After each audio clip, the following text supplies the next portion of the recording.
வருடா வருடம் எப்படி தீபம் மலையில் ஏற்றினார்களோ அதுபோல ஏற்ற வேண்டியது தானே. இதற்கு யார் முட்டுக்கட்டை போடுவது?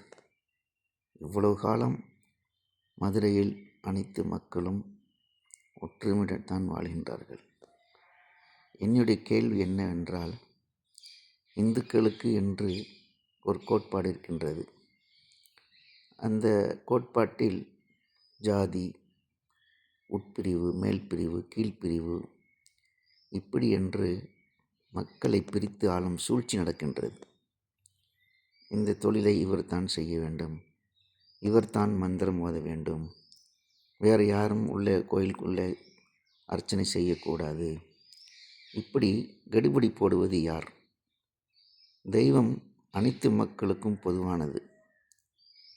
நம்முடைய கேள்வி என்னவெனில்,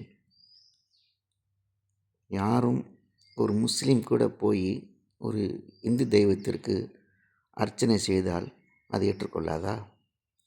அல்லது ஒரு கிறிஸ்தவன் அந்த தெய்வத்திற்கு அர்ச்சனை செய்தால் அதை ஏற்றுக்கொள்ளாதா? சரி, இந்து மதத்தையே தழுவாதவன், இந்து மத நம்பிக்கை இல்லாதவன், அவனுக்கு என்றைக்காவது ஒரு நாள் ஒரு நம்பிக்கை வந்து அவன் போய் அர்ச்சனை செய்தால் இந்த தெய்வம் முகத்தை திருப்பிக் கொள்ளுமா? இது என்ன நியாயம்? எல்லா கடவுள்களும் ஒரே கடவுள்தான். மக்கள் பிரித்து ஆண்டு அதில் உள்ள பலன்களை ருசித்து சாப்பிட்டு நல்ல வசதியாக வாழ்ந்து விட்டார்கள். அதனால் அந்த ஒரு அமைப்பு மட்டும், ஒரு ஜாதி மட்டும் நாங்கள் தான் எல்லாம் செய்வோம் அப்படி என்று சில பிரச்சனைகளை உருவாக்கி மக்களை முட்டாளாக்கி வைத்துள்ளார்கள். உதாரணமாக, ஒரு நீதிபதி எந்த ஜாதியிலிருந்து வர வேண்டும் என்று உத்தரவு எதுவும் இருக்கிறதா? இல்லையே. ஆனால் நீதிபதிகள் நியாயமான முறையில் நடக்க வேண்டும். ஒரு ஜாதிக்கு ஜாதி பார்த்து உத்தரவிடக்கூடாது. ஒரு மதத்தை பார்த்து இன்னொரு மதத்திற்கு உத்தரவு போடக்கூடாது. எது நியாயமோ அதைத்தான் செய்ய வேண்டும். பல நீதிபதிகள் நல்ல பட்டையை போட்டு பொட்டு வச்சு நீதித்துறையில் வந்து உட்கார்ந்துருக்கிறாங்க. இப்போ இவரை பார்த்தோன்னே என் மக்களுக்கு என்ன வரும் சொல்லுங்கள்?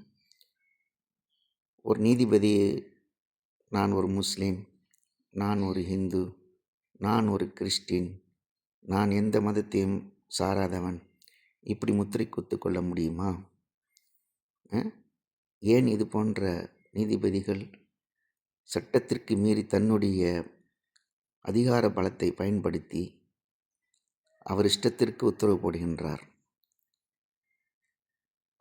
இது மக்களுக்கு நன்மை அளிக்குமா? பிரச்சனையைத்தான் உருவாக்கும்.